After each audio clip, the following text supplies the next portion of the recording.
How's it going? And welcome to episode 214 of On the Wire, proud member of the Pitcher List Podcast Network. I am Adam Howe, joined as always by Kevin Hastings, and thank you all for listening or watching. We have a great show lined up for you. As before we get into all of that, Kevin, I'm just happy to be here. I'm happy to have electricity once again. For those tuning in live, you might see that we are recording this on a very late Saturday evening on the East Coast, post 10:30 p.m. Back to our old days, Kevin, when we were doing that on a regular basis. So nice to be back in that company. Yeah, we had a nice storm come through last night, and about an hour and a half before we were supposed to record, lost all my power, and I knew my hotspot on my phone was not going to hold up over an entire episode. So just happy to be here, man. How you doing? Yeah, I'm happy you're here as well. Glad you made it through it. I'm a little jealous actually. I love thunderstorms and I don't get those anymore. Well, I get a lot of rain, but Sure. I've heard thunder.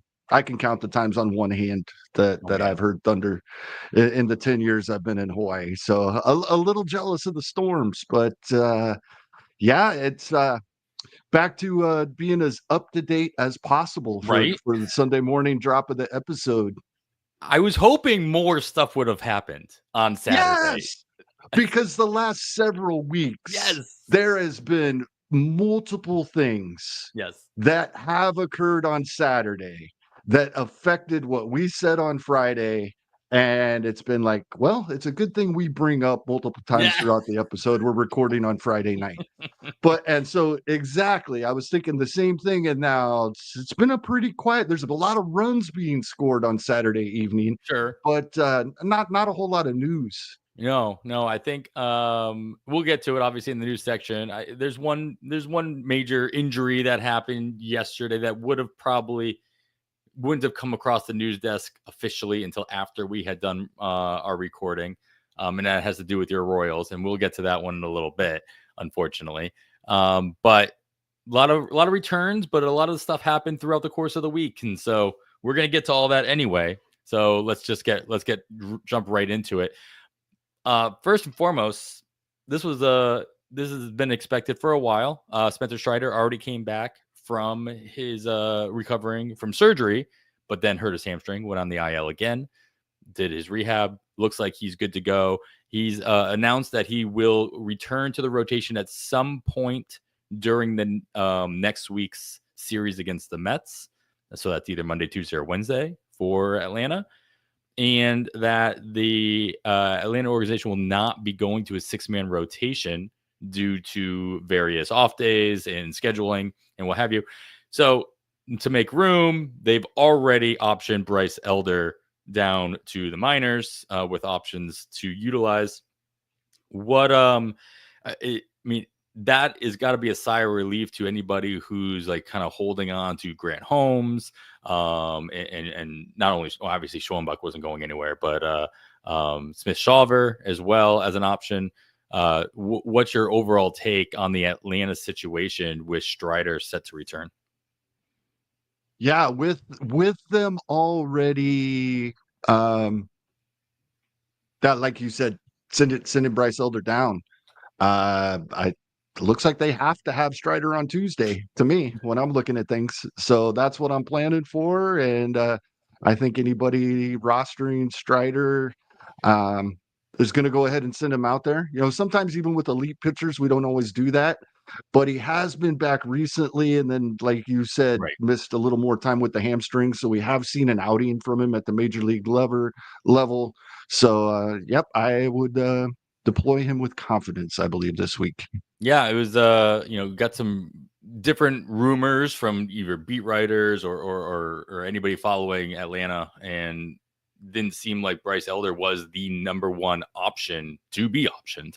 But lo and Right. behold, nice to have some news of that nature to plan around. We don't always get that. Let's just take those when we get them and be happy about it.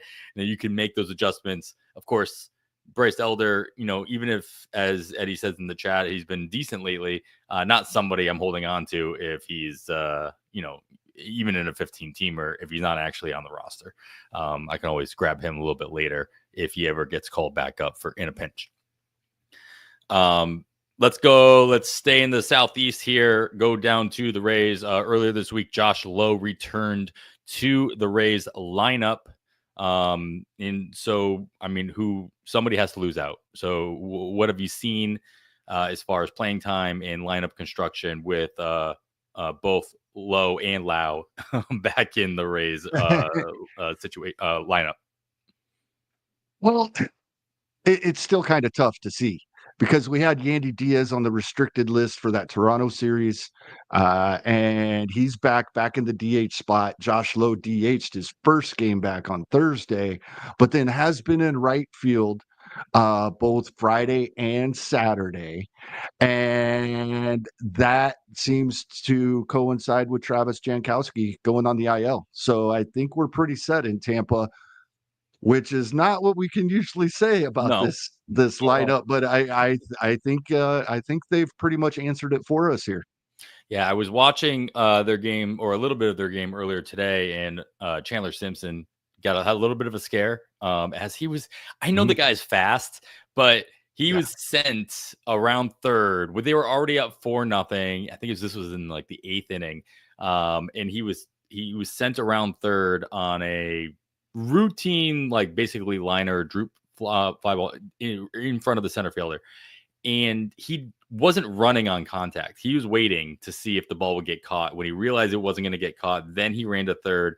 Third base coach sent him anyway, and he collides with the catcher at home plate, which in a very easy out play. Got a nice little bloody nose. He was on the ground for a while. That was going to be, a scary situation. That might have affected the lineup, but it does already been announced, or that it's expected that he'll be expected to be back in the lineup on Sunday as well for the Rays, and he's been playing every day as well. Yep. So Uncle Ted mentions, Cameron Meisner also, playing almost every day as well, regular playing time. So it is interesting to see the Rays be a team that we can feel comfortable predicting what a lineup is going to look like from time to time with regular playing time for multiple people. We couldn't say that in many situations over the last couple of years. All right, as we move on into the world of the Minnesota Twins, more pitching shakeups here. Simeon Woods Richardson, again, somewhat surprisingly, is the one you get optioned down to AAA. And the Twins have already announced Zebby Matthews will be called up to start on Sunday, making his 2025 debut for the Twins on Sunday. Of course, giving us a whole week of time to wait and see if he stays up for the entire week to then bid on him next week. Meanwhile, just throwing out there, David Festa, who Roster Resource had him penciled in at one point as an expected starter over the weekend. He has actually been off for a little bit of time with some, I think it was shoulder fatigue, and he was set to return to AAA rotation this weekend as we're recording. So a lot of young pitchers in Minnesota kind of being shuffled around. I know, we're big fans of David Festa. Are you still holding on to Festa at this point? Seeing that he was basically in line to start. He would have been in line to start in this slot. Instead, they opted to go with Zebby Matthews, which I know tons of people out there are super excited about this. But can we really trust the Twins to do anything consistent with that fifth starting spot at this point? Well, no, I don't think we can. However, I think that if the 5 guys that we have in that rotation now, including Zebby Matthews, that we expect for this coming week, if they're healthy, I think this is going to be the rotation for a while. So I have held David Festa to this point. However, if I need the spot, I will now let him go. Fair. Yeah, especially with this, fatigue, supposed fatigue that he's been. Exactly. They probably want to see a couple of starts before they'd even consider bringing him up again. Mm-hmm. And if Matthews performs as we hope he will, then it's going to take an injury, I think. So yeah, honestly, at this point, I'd expect Simeon with Richardson back up before David Festa comes back up, for all those same reasons as well. Let's move over to Los Angeles as the Dodgers, I would say, finally call up Dalton Rushing to make his debut. He made his debut earlier this week with scoring 3 runs and reaching base 3 times in his debut. Though Dave Roberts did mention he did not expect Rushing to be playing the outfield during this stint. That doesn't rule out outfield play in the future, the far future, or even short-term future if he were to get sent down and then called back up. And he doesn't expect him to be playing catcher that often as well, as I read 2 times a week is what we should expect. Again, doesn't rule him out from being the DH in a game here or there or getting some extra playing time. I just thought, on the surface, it was a little surprising to call up somebody who's like one of your top prospects, top hitting prospects, and basically announce he's only going to play 2 times a week on average. What kind of expectations do you have for Dalton Rushing? And how does he stack up against all of these other young prospect catchers that we've been talking about over the course of the entire season, between Cuero in Chicago, Drake Baldwin obviously in Atlanta, and a couple of handful of other ones that have come up throughout the course of the year? Yeah, this is an intriguing situation to me because, one, yes, I would think no matter what the Dodgers say, that you know, you don't want to go out and say, when you have a veteran like Michael Conforto who's been struggling, although showing some signs recently of coming out of that hey, we have Dalton Rushing here now, and he's going to take your spot if you don't pick this up. They're not going to come out and say that. But I did think that had something to do with it. Mm-hmm. However, then when we hear about he is going to catch 2 days a week and they release their backup catcher, he is the backup catcher now. By default. They're not starting him at another position, even DH probably, possibly DH, but probably not, until they sign another catcher or bring another catcher up. He is the backup catcher. And when the first catcher is Will Smith, yeah, you're only playing 2 days a week. It's the writing's on the wall in that situation. Yeah. So if you have to take the manager's word at face value in situations where there's no other logical explanation. So that was a good way of breaking it down. Yeah. We've talked about this multiple times this season, and other times we talk about managers lie to us all the time, right? Or teams lie to us. But if a manager is telling us something we don't want to hear, that's when we absolutely have to believe it. Yeah. That's fair. All right, let's get into some. You know what? We're gonna save our team's news for the end, so we'll stay in Los Angeles here as Clayton Kershaw is officially returned to the roster for the Los Angeles Dodgers. With all of the bullpen games that they've been doing, with all of the shifting around between Kasperius going in and out of the rotation, Landon Knack coming up and down. Is Clayton? What are your expectations on this squad now for Clayton Kershaw? Mr. Dodger at this point. How do you see him fitting in? Yeah, unfortunately, I'm afraid this is going to be very similar to Justin Verlander in San Francisco, maybe even worse. Gave up 5 earned in 4 innings tonight. I haven't had a chance to look at StatCast or anything yet, but that's kind of what I expected. When his velocity's been down, he's still got the wicked breaking stuff last time we saw him, but definitely nothing close to what we are used to from Clayton Kershaw. So I'm kind of happy this happened because I have absolutely no interest on Sunday night. And if he went out there and shoved versus at least think about versus, even though it's the Angels, I would have been maybe. But I think his performance on Saturday is probably saving us from ourselves. Now, I guess on a non-fantasy level, is Clayton Rooting Kershaw for him. is what? I was absolutely rooting for him. Oh, Yeah. yeah, oh, absolutely. That wasn't even the question. Yeah. The question Oh, is, I know. does Clayton Kershaw the type of player who's willing to move into a bullpen role, to take on a different role, or is it a, when the writing's on the wall that strongly, as Eddie's alluded to in here in the chat, it's like just hang up or do whatever he needs to do to help his team. What are your what do you think will end up happening before, say, the All-Star break?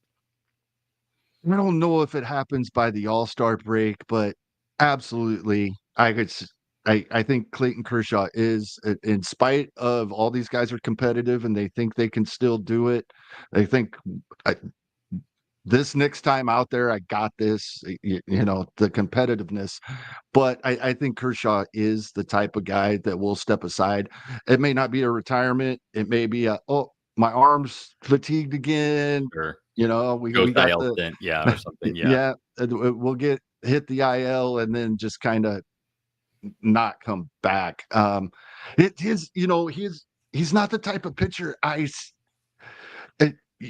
I see having an advantage moving into the bullpen, There you go. right? Yeah, It's not that he just needs to go out there for an inning and be able to air it out. Now, sure, his his amazing slider and curveball probably would be a little better if he knows he's only throwing an inning or two, but it's not. In my mind, I don't think that shorter stints are what he needs at this point, unfortunately. yeah, fair enough. Another return from the IL included Slade Sassoni. He came off the IL and returned or he joined the Cleveland rotation. Started here on Saturday, took the loss. Overall, though, not that bad of a line as I'm pulling up the box score here just to get exact numbers. But I do remember seeing, just not getting a lot of run support here. 3 earned runs, 5 hits, 8 strikeouts though. And no walks in 5 innings of work. How much interest you have in Slade Sassoni based on that outing and being healthy going into now that he pitched on Saturday as opposed to Zebby Matthews, who doesn't pitch until Sunday. He will be available for us to be bidding on this weekend. Yeah, I have some interest here. Not a ton, but a little bit. At Detroit this week. Yes, Detroit's offense completely different than what we're used to when we say at Detroit, but at Detroit is still a nice ballpark to pitch in. Mhm. Love the fact that we get 8 strikeouts and 0 walks in a season debut.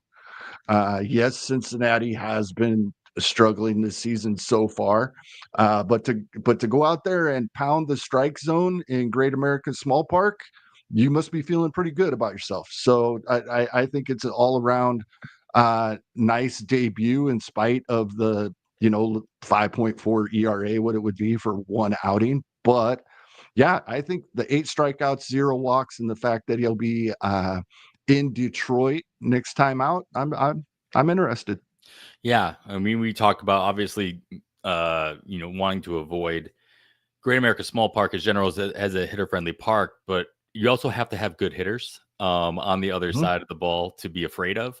And Cincinnati does not have those at the moment. Very similarly to Colorado. So nice to see him do well there. As Nick will always point out over on Plus Pitch Podcast, like Cincinnati this season has been a very passive team. In general. So I'm not totally surprised to see the strikeout numbers as high as they were in this debut, combined with, obvious adrenaline running and being in the debut and all of that. But yeah, love the park factor in general against Detroit. Detroit, better offense, but better park. So maybe those things even out from what he just experienced in Cincinnati against the Reds.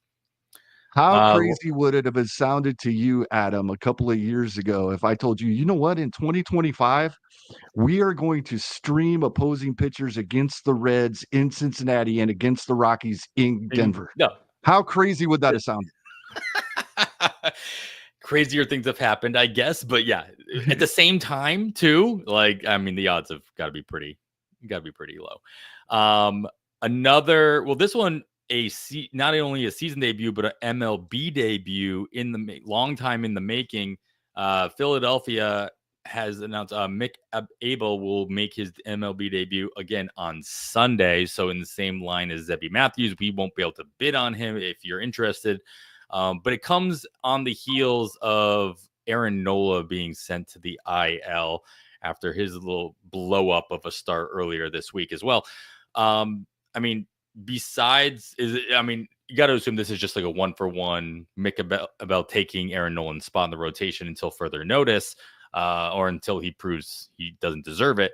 What are your overall thoughts on Abel? Sorry, I keep saying Abel and Abel, but I'm pretty sure it's Abel.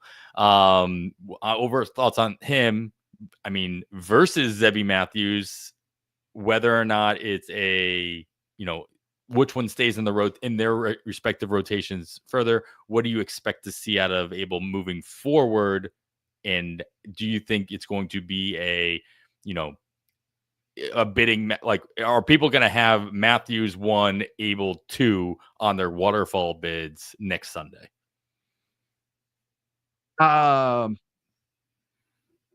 Maybe, right? Jason Martinez, roster resource on Fangraphs, he doesn't have Abel pitching after Sunday. Christopher Sanchez, Jesus Luzardo, Taijuan Walker, Ranger Suarez, Zach Wheeler, and then that's their 5. However, I would still take Zebby Matthews over Abel, even if I thought Abel was going to stick, even if I thought they were going to choose him over Taijuan Walker, if I thought they were going to go 6-man, I would choose Zebby, because the Phillies told us all offseason that they expect Andrew Painter in this rotation around July. And I'm still planning on that. And that's only a little over a month away. So we're not, even if Abel does stick, we may not see him for more than about a month. Yeah, because they have the other 5 healthy guys right now Yep. as well, they were already basically running a 6-man rotation Right. to the extent. So if they can afford it, you might as well stick with the 5. Fair enough. And it's nice to know that we'll have a whole week to figure that out for sure, and not have to make bids next Sunday. We'll talk about that next week. All right, Kevin, as I allude to a couple times, we got a couple of notes here on my Red Sox and on your Royals starting rotation. We're going to get to both of those right after this break. All right, we'll start with my Red Sox here, Kevin. We've got Tanner Houck, after kind of a roller coaster of the last few weeks, finally getting blown up quite a bit.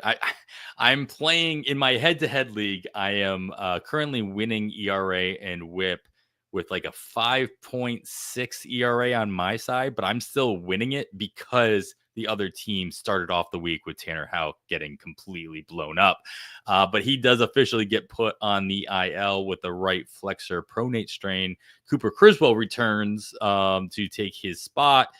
And on top of that, Alex Cora says he expects Walker Buehler to start on Tuesday of next week as well. So with all these changes in the rotation, what do you see going on with my Red Sox rotation? And do you expect anything out of Cooper Criswell here, or anybody else to, Dobbins to continue his run in that spot, especially with Walker Buehler expected back soon? Yeah, I think that we'll see Dobbins to continue to get his starts at least this week, because Boston has a full schedule. Right.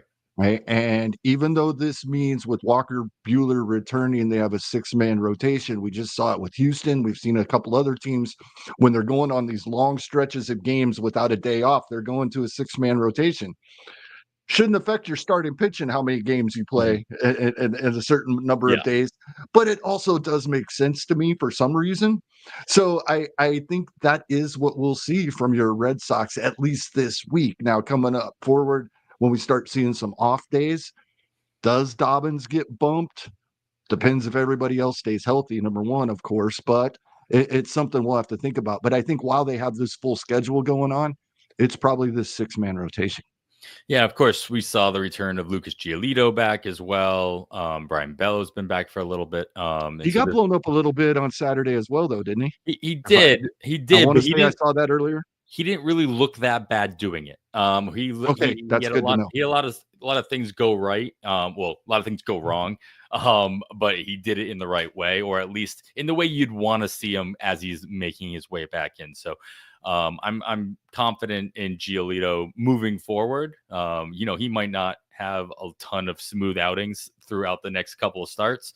But I did like a lot of what I saw, and what I also, leaned on Nick to tell me what he saw as well. So, Nice. um, but we'll see how that moves on forward when he starts his next game That's a good point next week. by Eddie in the chat as well. Cutter Crawford's getting close as well. It's true. So they've got a lot of moving parts here in this rotation. I mean, I think unless we see another, ghost IL stint by somebody, like if Lucas Giolito really isn't that ready and he goes back on, Walker Bueller, if he's, if they extend that for whatever reason, Dobbins is probably obviously the one to kind of lose out on that, unless again Crawford takes a little bit longer than expected as well. So still a lot of moving parts there, or a lot of options, a lot of depth in a way, not extremely good depth all the time, but depth nonetheless. All right, so the other rotation testing their depth right now are your Kansas City Royals, as they lose both Seth Lugo and Cole Reagans, both headed to the IL, or already sent to the IL officially, I guess, earlier today. Um, in replacement, you have Noah Cameron replacing in the rotation, and then Evan Sisk called up in the corresponding move for those two guys. I don't know Sisk, to be honest with you, so happy to be informed on any interest that I should have in Evan Sisk. But with two openings in the rotation, Noah Cameron looked great today. Again, didn't get the win, I don't think, but still looked good with I'll let you read off the line if you have it. I don't have it in front of me, but I do remember seeing a pretty positive line in general. How else does the rotation in Kansas City looking for, at least for the next 15 days? Well, Noah Cameron had an amazing outing on Saturday. Gave up 1 run. It was a solo home run to Jordan Walker. Unfortunately, that's all St. Louis needed, and Needed, they yeah. won the game 1-0. So he's given up 1 run in 2 outings, both going deep into the game. So Noah Cameron had, at least results-wise, has been there thus far, and he will absolutely be holding down one of these spots for a couple of weeks. I am not certain now um, of what they're going to do as soon as I believe it's Tuesday coming up for Kansas City. No, Wednesday. I almost expect a bullpen game on Wednesday, because then they have an off day Thursday, and they can run uh, their 4 that they have out there beginning next Friday. So that can push this problem off almost a week to the following Tuesday, when they will need a 5th starter at this point. Reagans or Lugo, neither one will be eligible to be back yet. Kyle Wright does not appear to be ready. He has thrown 2 appearances at AAA, but he's still got building up to do. So I expect a bullpen day this week, and possibly even again the following week. That we talked about this a little bit in the offseason, how fortunate the Royals were with the health of the pitching staff last season, and they still do not have much depth. In the past, we would have seen someone like Daniel Lynch probably get a spot start here, but he's been so good out of the bullpen, but used in such specialized situations. He hasn't thrown double-digit pitches in like his Right. last 4 outings, so he is definitely not built up. But so I expect we see him and others for at least 1 game, maybe a couple, and then hopefully Lugo, Reagans, I think this is a thing that's been lingering, and they finally just said, because I was watching the game when he was pulled on Thursday or Friday. Um, He went out to the mound for the sixth, but did not even throw a warm-up pitch, called the trainers out. And I think it was probably as he was walking out there, probably like, yeah, this is finally bothering me enough. I'm not doing this anymore. And let's It hit the didn't IL for a couple weeks and get him back. I think he'll be back pretty close to the minimum. Didn't Reagan's was? Oh no, sorry. It was a groin thing. Was Hunter Green happened somewhat recently where he, basically took himself out because of a groin, and everybody was worried. But then when you realize it was a groin, I'm like, all right, fine. Everybody injures their groin at some point or another. Hopefully this is similar because it sounds like Hunter Green's going to be back sooner rather than later. So hopefully it's very similar. Yeah. What about Lugo? What are your expectations on how long? That was kind of weird. Yeah. That's the one I think we're alluding to, that the news would have been late if we had recorded last night. Yeah, the thing with his finger. Yeah, I think we are going to have to wait on more news on this one. Yeah, I hate seeing that it is a finger related thing, and or a guy that throws all those different pitches with exactly like that's what he makes his money on. It's like, I can throw all these things. Like, well, you lose one finger, you lose 3 of those 5 pitches. Possibly. Right. And so that's my worry as well. At least with Reagan's, it's not arm or hand related. All right. Well, lots to think about with all the news that came across the desk. And if anything happens in the last second, we'll add it in here at some point or another. But let's get into actual recommendations. We did go over a bunch of news, and I will give my typically weekly plug to you should be listening to the First Pitch podcast to get all the other news that may not be Faab related on a daily basis with Jake Crumpler and Trevor Huth. They break down all the news, highlights, and observations from every day's worth of games, as well as looking ahead at each slate to keep you up to date with everything you need to know to win your fantasy leagues every single day. And of course, throughout the course of the week, Nick Pollock has you covered with his Plus Pitch podcast as he highlights every single starting pitching performance throughout the course of the week.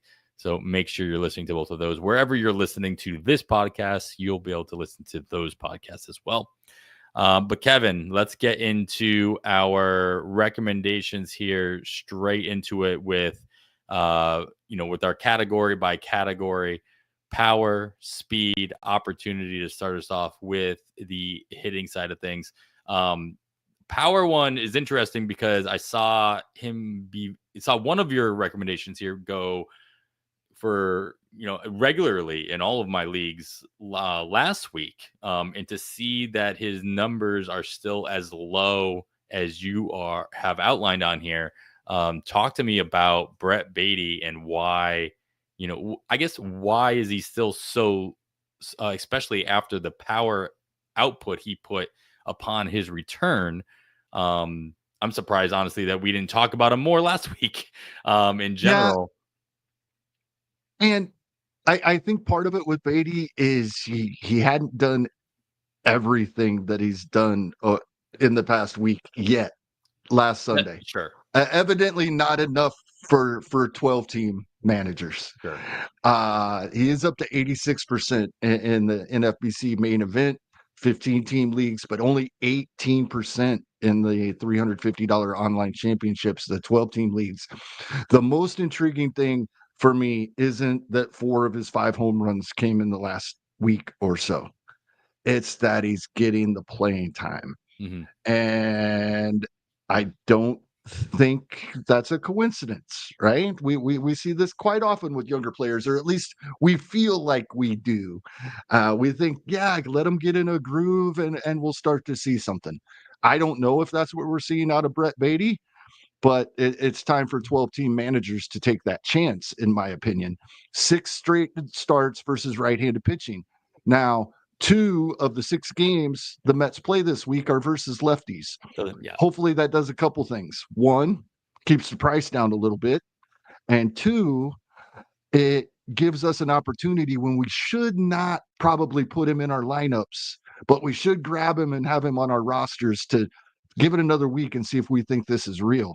And if so, then deploy him from there. But yeah, Brett Beatty, 6 straight starts when the Mets have faced righties. And it appears, right, that there's not anybody coming back. They've been moving Vientos around. Vientos is still getting his. He's moving to DH some days. first base other days. Beatty is playing either second or third base every time they face a righty. Let's see if that continues.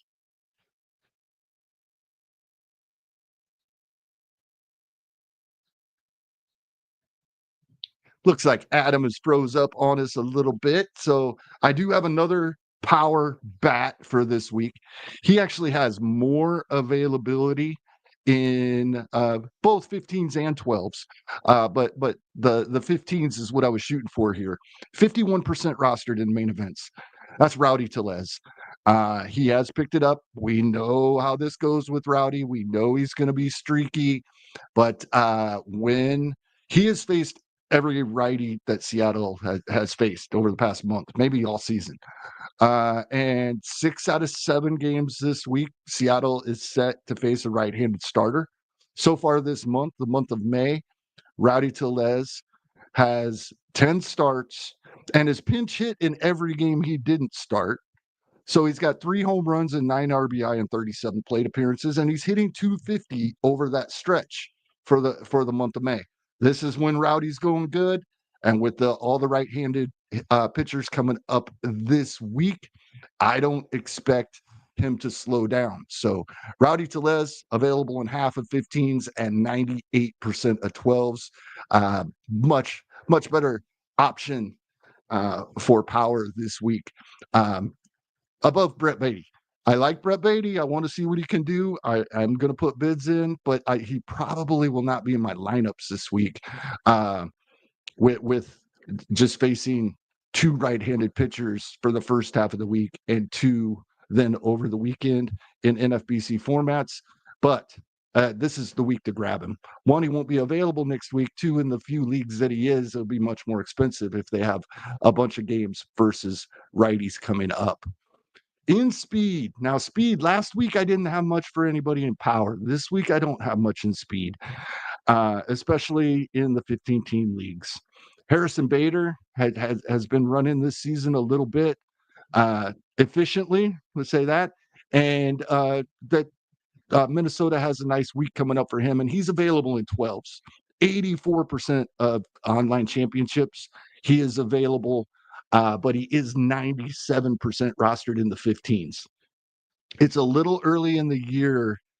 We've talked about this a few times throughout this season so far, because Adam and I both typically do like players that we can stream for stolen bases, even if they're not starters, right? These late inning pinch runners.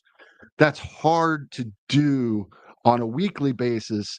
And this early in the season, when we do not have a cushion in our power categories yet, our counting stats other than stolen bases that they may be lacking, right? Especially when they're not getting any at-bats at all. However, at the same time, I really wanted to recommend Dairon Blanco this week. And we talk about him multiple times throughout the season, and we will the rest of this season. The reason being, not for those pinch running. The Royals outfield has been horrendous at the plate this season, last season. And they need outfielders that can make something happen on the offense. And so I think we will see Dairon Blanco get starts, but versus lefties. And they don't have any lefties coming up this week. So I can't recommend him for this week. It's a little early in the season to be streaming just for stolen bases if guys aren't in the lineup. However, he's a guy that we will keep an eye on all season long. And if you know your league mates and you know he's somebody that's going to get picked up over the next couple of weeks, then yeah, if you got the room, go ahead and stash him, because I think he is going to get starts in the outfield versus lefties. Just Kansas City doesn't have any coming up for a while. Opportunity section. I'm going to start with just a little bit about the schedule. We have some nice schedules this week in Major League Baseball. Nearly half the league has a 7-game week, and none of them have 5. So we got a lot of baseball coming up this week.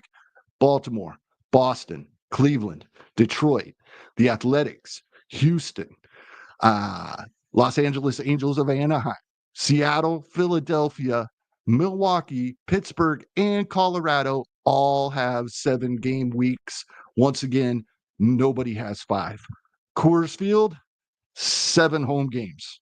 The Rockies are home for all 7 this week. 4 versus Philadelphia, 3 versus the New York Yankees.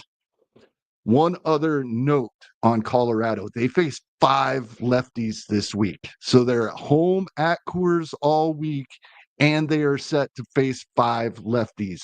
Hopefully, we can find somebody that gives us an opportunity with that situation. Cincinnati away for 3 at Pittsburgh, and then back home for 3 versus the Cubs.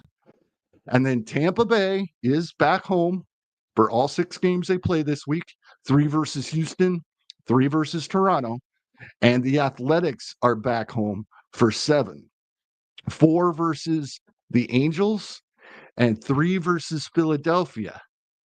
Yes, Philadelphia. I talked about them earlier. They're 4 at Colorado and 4 at West Sacramento.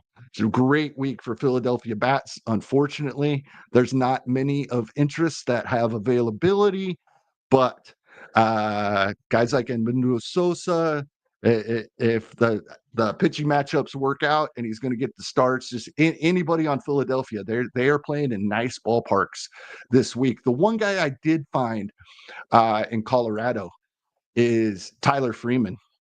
He may play all 5 of those games versus lefties this week. That's a name that we typically wouldn't even consider rostering. But if Colorado is going to have 5 games this week, all at Coors Field, I think we could do worse than sending Tyler Freeman out there. Still no Adam, but we're going to continue on here. We're going to hit the pitching categories right after we take this break.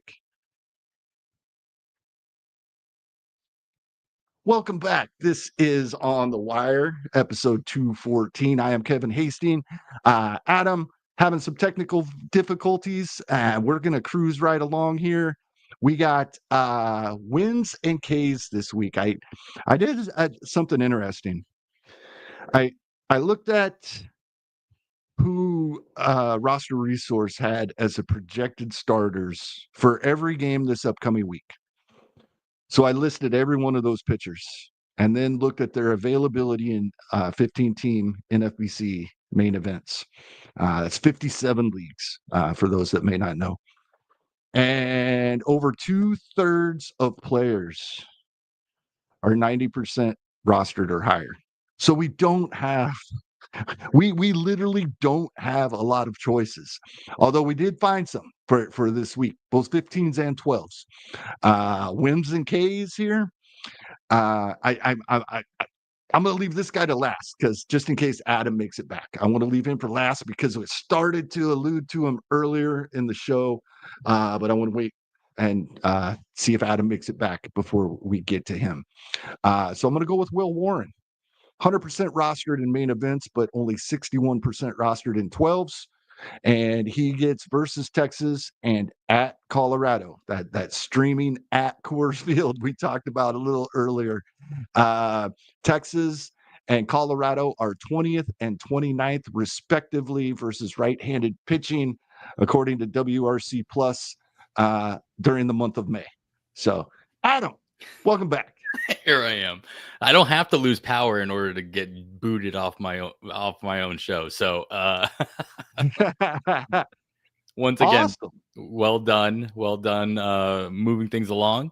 And I did catch the last part about Will Warren, so that's awesome.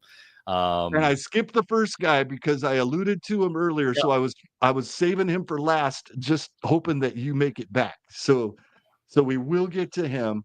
Will Warren, and Eddie brings this up in the chat, the strikeouts, right? The strikeouts have been there the last 3 starts for Will Warren. In fact, I have that in the notes here, 24 strikeouts in his 17 innings pitched over the last 3 games.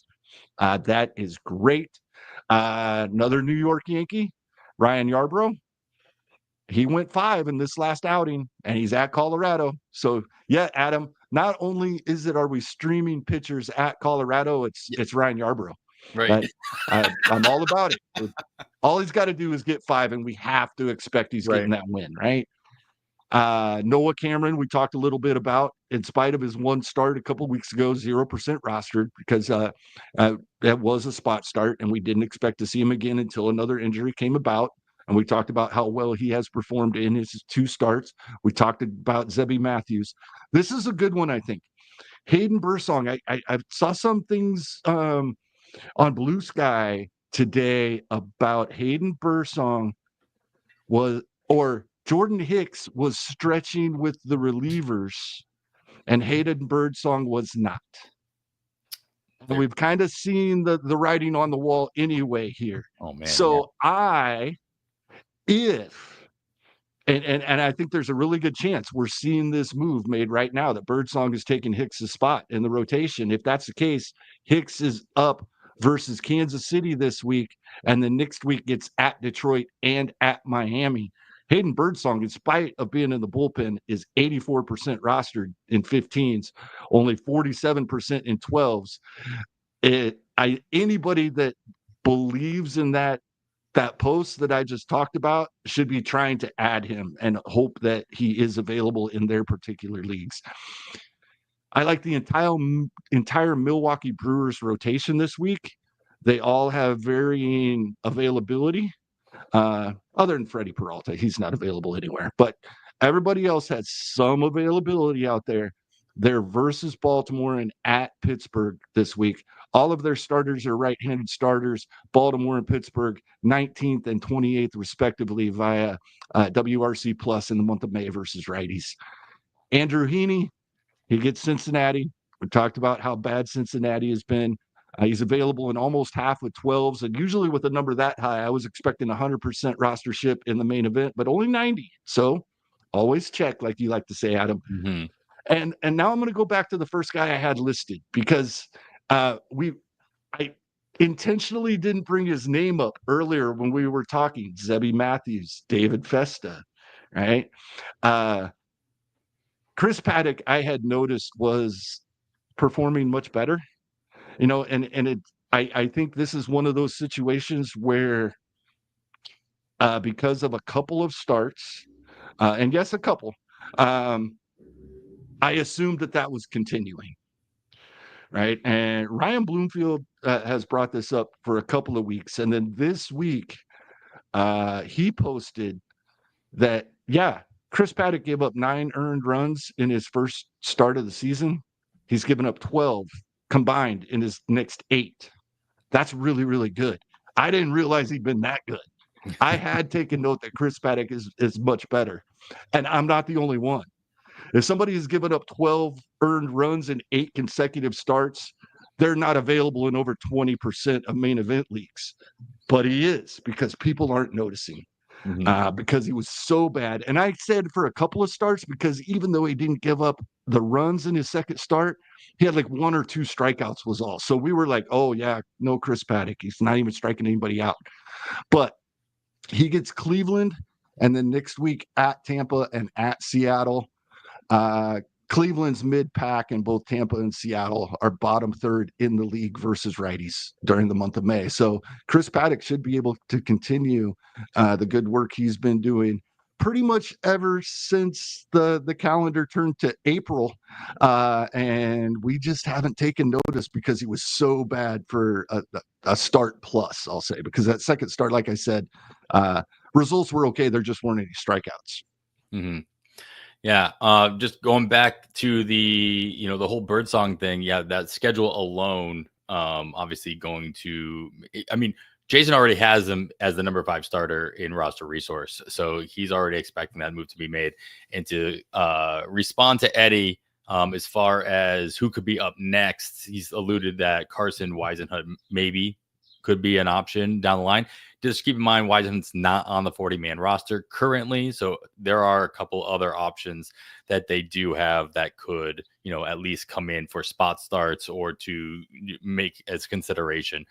Keaton Wynn has had his experience in the past as well, as possibly Harrison coming back after coming back from his own moving from the rotation from the bullpen. He's already on the roster, so I mean, he could just be moving back into the rotation option as well. So I think there's a couple other options San Francisco has before they make that kind of a move to the 40-man roster.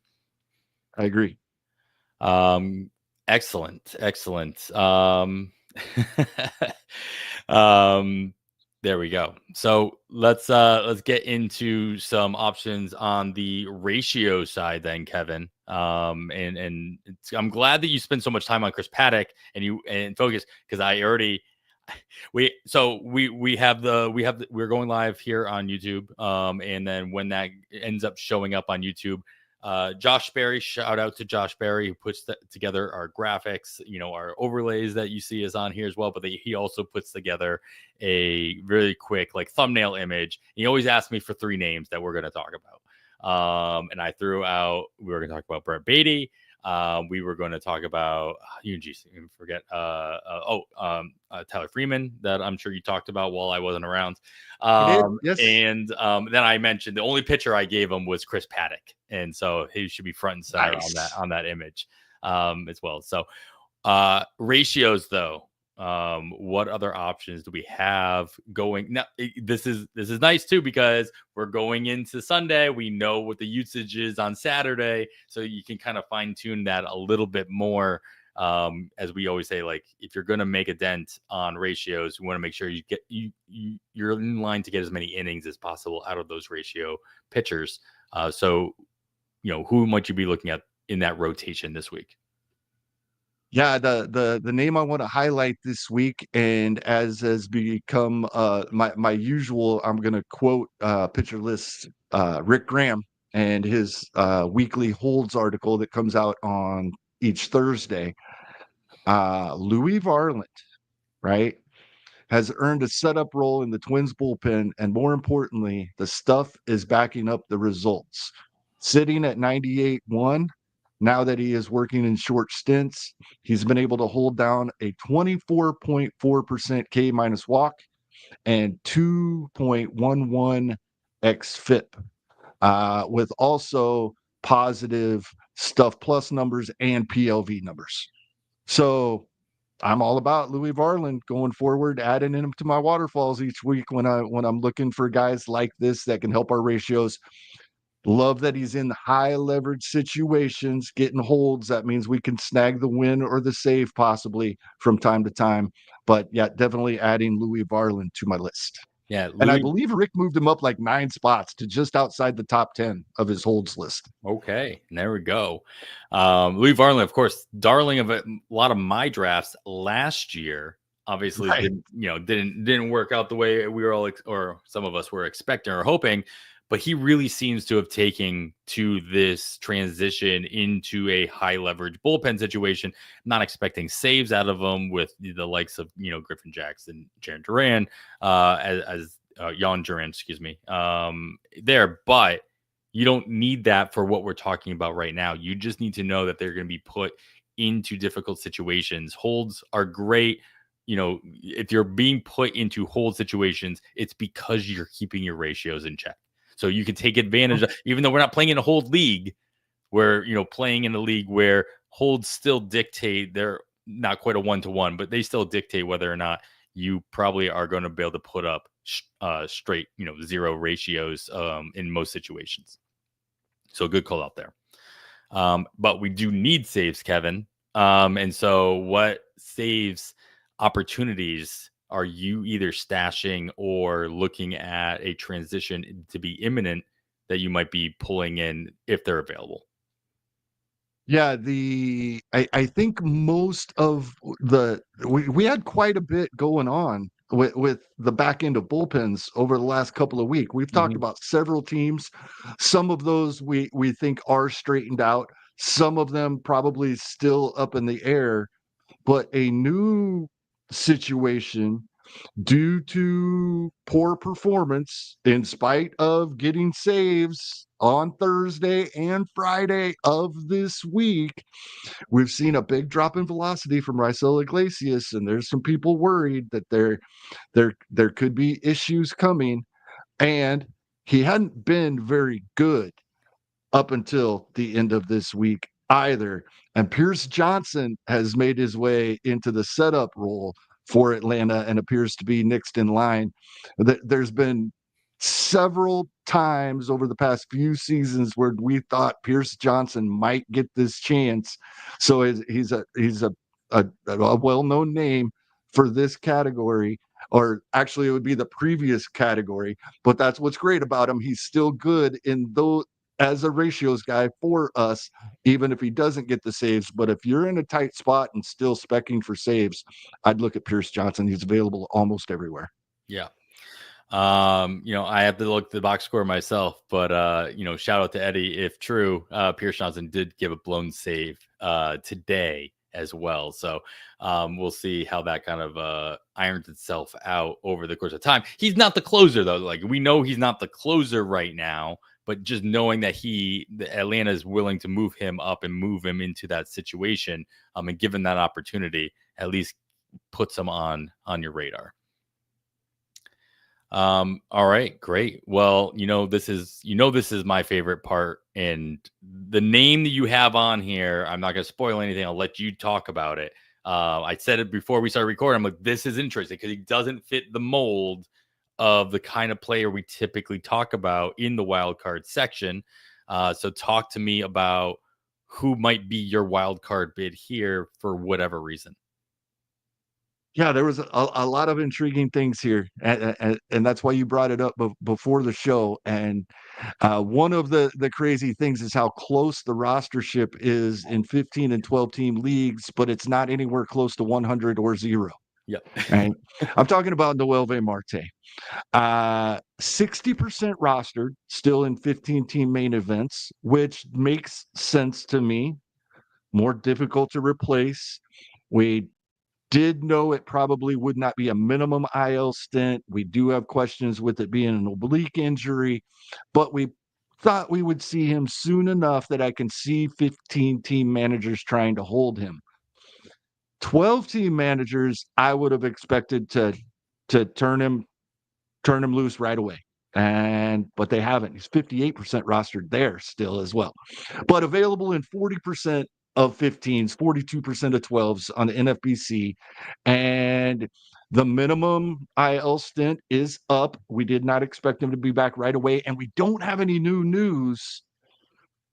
But that's why in the leagues where he is available, I believe he'll be inexpensive this week. If we would get news on Sunday that he's starting to rehab on Tuesday, everybody's bidding on him. But this is the week to grab Noelve Marte.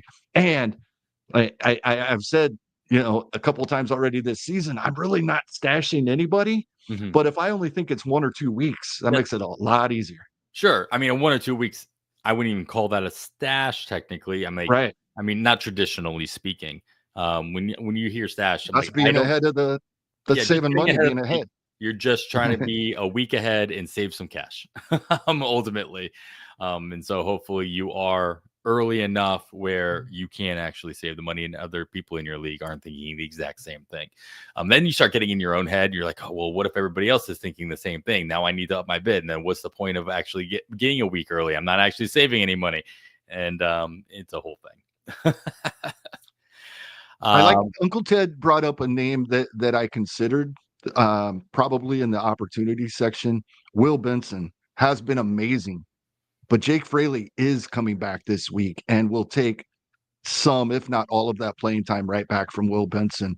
Will Benson is playing well enough. He may keep some of it, which is why I didn't bring up Jake Fraley either. I just think they're probably going to split some playing time, and we need to see how that's going to play out. Otherwise, I would have been on Will Benson, as he has been crushing the ball, as Uncle Ted says. Yeah. And I love this little section you kind of made in the last couple of weeks where we start going through the chat as well. Yeah. To the things that we kind of missed.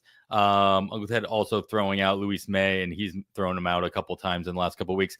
Love this situation, or I love the pitcher. I love his stuff. I don't, I know that there's a lot of people like calling for him to, take over that closer role in Cincinnati. One, I don't know how many. It's a situation. It's Cincinnati. It's the Reds. I don't know how many saves are actually going to be presenting themselves.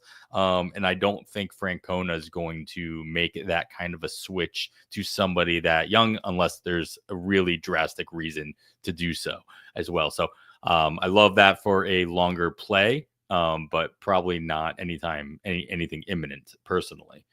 Any other things that stand out to you, Kevin, that has been talked about throughout the course of the episode that we can elaborate on? No, I think we covered most of it. Um, I'm scrolling back, and I think we addressed almost everything brought up, if not as it was posted over the last couple of minutes. I think we covered it all. Yeah. Lee Van Poe earlier asked about O'Neal Cruz. He did return, and he was leading off after taking a couple of days off as well. So if you are in a shallower league and somebody did make that drop, yes, please go pick up O'Neal Cruz. Pretty simple advice there.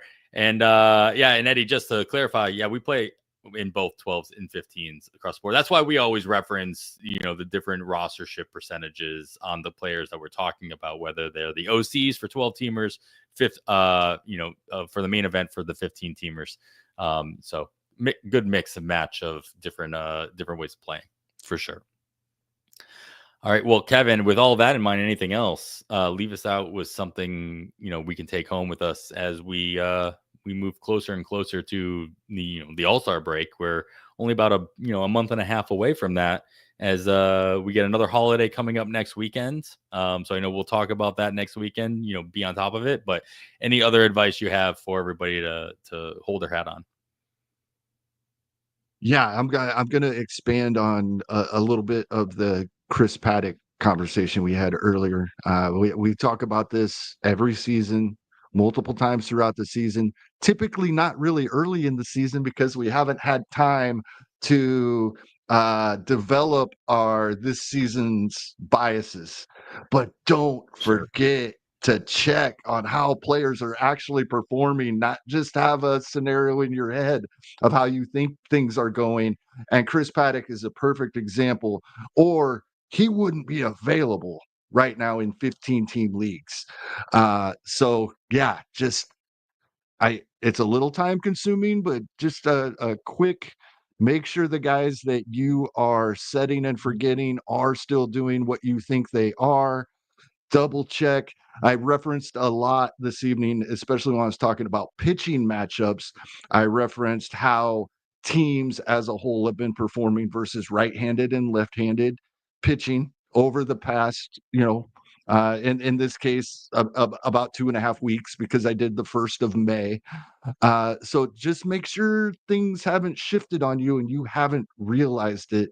We're far enough into the season that there could be quite a bit of that going on.